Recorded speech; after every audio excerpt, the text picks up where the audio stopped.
Hey everyone, Joe here from Joe O Paddles. Today we're going to do a video on how to measure yourself for a canoe paddle. Now, not all canoe paddles and styles are going to be the same length for the same person. Take this straight shaft paddle with a fairly narrow, fairly long blade, compared to this bent shaft paddle with a fairly short but wider blade.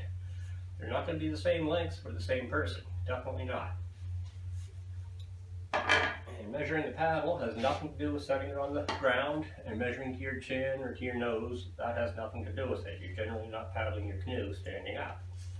So let me go get my measuring tape and a ruler, and we'll be right back and we'll get this started.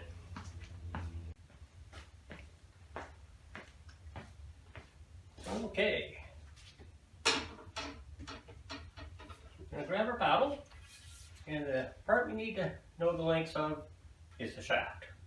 Top of the grip to the start of the throat. And to determine that length, we need to measure the person's torso length.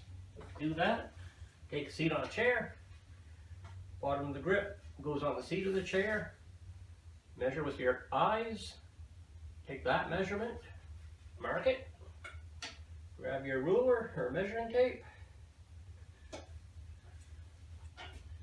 That's the measurement we want. For me, that measurement comes in at 29.5 inches, 29.5 to 30 inches. You add a couple inches to that, and that gives you your shaft length for a straight shaft paddle. Well, that's a general guideline. There's personal preference as well, different styles of boats to take into account. That's your general guideline. So it's 32 inches plus the length of this blade. That makes this paddle a 58-inch paddle. This works quite nicely for me. Now, take the same measurement and to determine that shaft on a blade that's much shorter. If it was a short, wide blade like the bent shaft that we were showing you, or this old straight shaft, this one here, which has a 20-inch blade, you would take that 32-inch measurement that we came up with for the shaft, add it to a 20-inch blade, and you would have a 52-inch paddle, which would be right for this style of blade with the right length shaft for me for a straight shaft paddle. Now, I'll be right back. I gotta go grab that bent shaft paddle, as I set it on the other side of the room a minute ago, and we'll do the same procedure for determining the bent shaft paddle.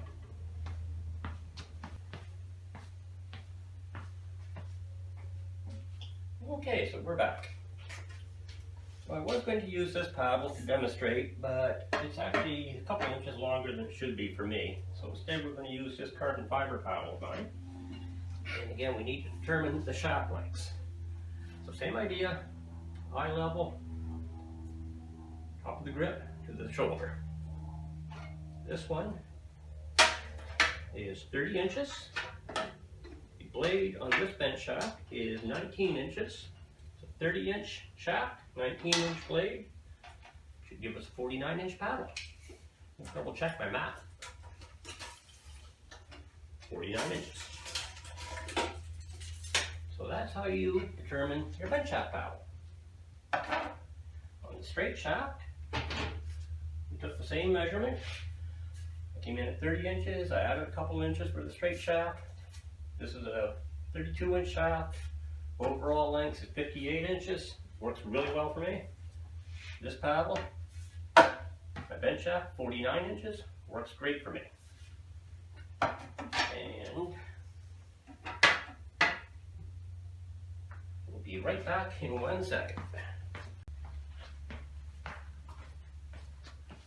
Okay, I'm back. I just had to go check on the dogs for a minute, but they're good. So there you have it. That's how you measure yourself for a canoe paddle. It's all about determining the lengths for the shaft, and then whatever the lengths of the particular blade style that you're going with, that'll determine the overall paddle lengths. And for the bent shaft, a little bit differently. We went over both. If you have any questions, feel free to comment below. And if you like this video, please hit the like button, and most of all, hit the subscribe button if you haven't already. That really helps us out. Feel free to share this video. The more people that see it, the better it is for us. It helps our channel grow. And thank you all for watching, and we'll be back soon with something else. Bye for now.